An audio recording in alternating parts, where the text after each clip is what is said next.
Israel और Hamas की जंग जारी है। इजराइल गाजा पर लगातार हमास के ठिकानों पर हमला कर रहा है। बीते दिनों इजरायली सेना के हमले में हमास का सुप्रीम लीडर याह्या सिनवार मारा गया।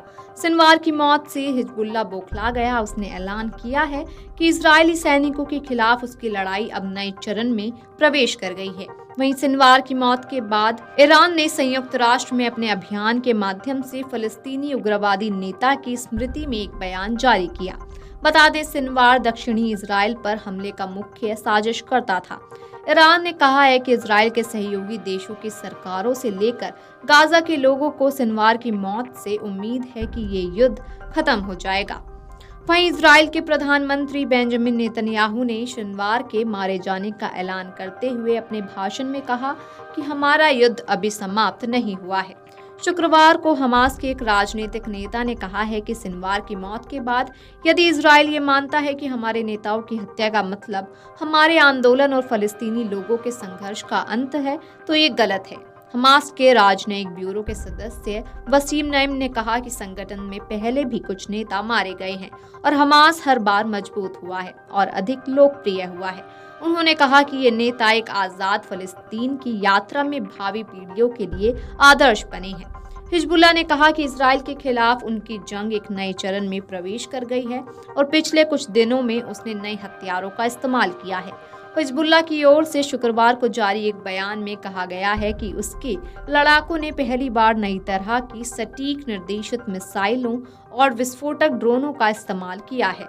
बता दें, हाल ही में हिजबुल्लाह की ओर से एक खतरनाक ड्रोन से हमला किया गया था, जो इजराइल की सुरक्षा पद्धति को चकमा देकर उसकी एक सैन्य प्रशिक्षण शिविर में विस्फोट किया था। इस हमले में 4 सैनिकों की मौत हो गई और दर्जनों घायल हो गए थे। इधर हमास के एक शीर्ष नेता खलील अल-हया ने शुक्रवार को याह्या सिनवार की मौत की पुष्टि की है। अल-हया ने एक टेलीविजन बयान में फलस्तीनी आतंकवादी समूह के इस रुख को दोहराया कि वह 7 अक्टूबर 2023 को इजराइल पर समूह के हमले में पकड़े गए इजरायली बंधकों को तब तक रिहा नहीं करेगा जब तक कि गाजा में 1 साल से चल रहे युद्ध में संघर्ष विराम नहीं हो जाता। उन्होंने कहा कि गाजा पर आक्रमण समाप्त होने और गाजा से वापसी होने से पहले वे कैदी आपके पास वापस नहीं आएंगे।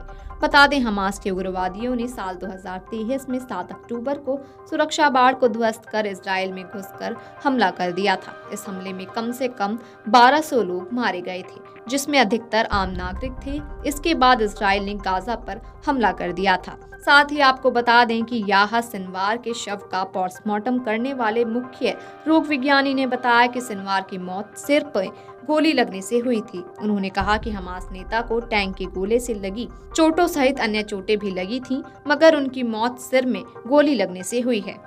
Video desk Amarujala dot com. अगर आप ये वीडियो YouTube पर देख रहे हैं तो हमारे चैनल को सब्सक्राइब कर बेल आइकन दबाएं और Facebook पर देख रहे हैं तो हमारे पेज को लाइक करें।